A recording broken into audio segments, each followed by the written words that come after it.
there, folks. Zach Elliott at Feel Free to Argue. And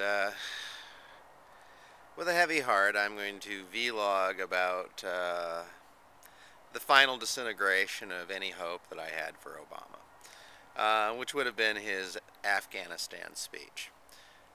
And I don't even really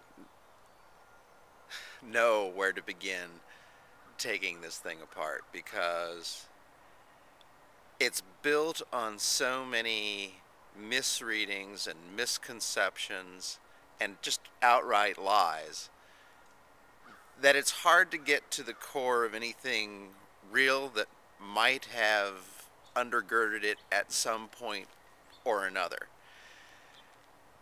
That's how far away from anything that I recognize as reality what Obama was saying was last night. But let's just talk about some of the things that he was talking about and see what we can come up with. Well, he seemed to think that it was very important for our security, and he made a lot of points about our security. You know, how it was desperately important for us to do it, or he would bring the troops back tomorrow, you know, if he didn't firmly believe that. Well, I'm trying to figure out what the threat to our security is. Because even if it's another 9/11, I'm not sure how that justifies what we're doing. I know that seems like a horrific thing to say, and I mean, regular viewers of my channel realize, you know, because of my personal connections to 9/11, that it's not something minor for me to say that. But honestly, I feel like, so what? I mean, saving 4,000 American lives, would that be worth what we're doing in Afghanistan? What about the opportunity cost? Couldn't we save 4,000 people if we took all that money and we spent it right here? Oh yeah. And not just here. If we spent that money ending world hunger, which the UN recently reported we could do, because they estimated the cost of feeding everybody on Earth as $44 billion, far less than we're willing to commit to Afghanistan to fuck up one country and support an incredibly corrupt regime. And how much would that do for our security? Well, there'd be a bunch of immediate benefits if we turned around and, you know, decided to instead end world hunger. You know, it would be harder to convince people to hate us. It would be harder to convince people to join outfits like Al-Qaeda or the Taliban. It would be really nice for the people in this country who are experiencing what is called food insecurity. Did you all see, by the way, the statistics that in the past year, 1 in 4 American children experienced this food insecurity at one point or another? What the fuck is wrong with us? At a certain point, you just have to start asking the big questions like that. What the fuck is wrong with us? That we don't see these things, that we don't care about them, that we don't talk about them, that we don't draw the line. This is something that a point I've been making in a lot of posts. You know, because he tried to say, well, you know we got problems at home, but, you know, this is a really important problem. Oh, really? Look at what he says and look at what he does. He says he's aware of the problems here, but will he go to bat for them? Will he spend political capital to help people? I don't see it. I haven't been seeing it from the very beginning, and I don't see it now.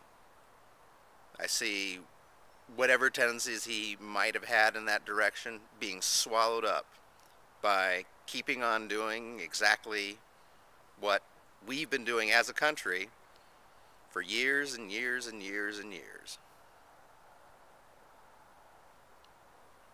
And then there's the whole nature, question of like, what are we building up? What are we trying to do? Well, we're trying to get a stable government in Afghanistan. Well, 8 years of trying has really turned out well. At the end of 8 years of our involvement, we have an unbelievably corrupt government. It's staggeringly corrupt. I mean, look at the brother of the president, which is not a tangential relationship. They're close. They're good friends. Good old Walid Karzai. I mean, not only is he a CIA asset, which means that we know everything about him, but he's also a major drug dealer. And he also controls one of the corridors leading from, Kabul to the front, which is, how he extorts money out of us. The protection money, which I have vlogged about before. And then there's the whole notion of us directly funding the very people we're fighting because of these payoffs, because of the corruption. So we're forcing people into the opium trade because the nature of war makes it impossible for them to grow any other kind of crop. You have a society that is dominated by this drug industry to an extent that no society on earth ever has. And once again, this is due entirely to our involvement. I was talking to a professor recently who studies this very thing, and he pointed out the staggering statistic that 60% of the native Afghan economy is the opium crop. 60%. And he contrasted this with, an example that we're probably more familiar with as being a country that's totally destroyed by drugs, Colombia. At its worst, Colombia, their drug trade represented 3% of GNP. Yeah. So that's the level of corruption, the level of economic debasement that we've created. So let's talk about the security forces. You want to talk about the police? Well, who knows how many of them there are? Recent reports have shown that the estimates that are often thrown around about the police are hugely inflated. Same with the estimations for the Army, who are not really interested in fighting our conflicts for us anyway. There have been several training exercises that they were supposed to participate in with our forces, and they just didn't show up. So these forces are weaker than we say they are. They're not going to be able to take over. And both of them are regarded with extreme suspicion by the Afghan people. And as one person put on Democracy Now! This morning, I mean, anybody who thinks these forces are going to take over from us, peacefully after, a year and a half, just doesn't understand the situation. How about the women? Hey, we've taken great care of those Afghani women, right?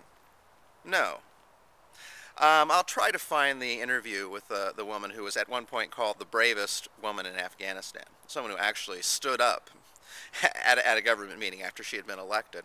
And in the few minutes before she was thrown out, basically, said chapter and verse about, how corrupt the government was and how they were just a bunch of corrupt bastards, and she couldn't believe that warlords were running the government. And of course, they kicked her out and, stripped her of her, participation of the government. Now she campaigns for rights under constant threat of assassination. And, Amy Goodman asked her on Democracy Now!, what is the situation for women there? Has it improved? And she says, no, it's gotten worse. It has gotten worse. So there's nothing there. There's nothing there but blood and wasted dollars that could be making this country and the world a better place. And instead, it's just being fucking wasted. And there's no other way to put it. The money, the blood, it is being fucking wasted. And, of course, if you feel differently about that, you can certainly feel free to argue, but we'll be going back and forth all day. It's been Zach Elliott, hoping that the world at some point becomes just a little bit rational. But you can see I'm not holding my breath.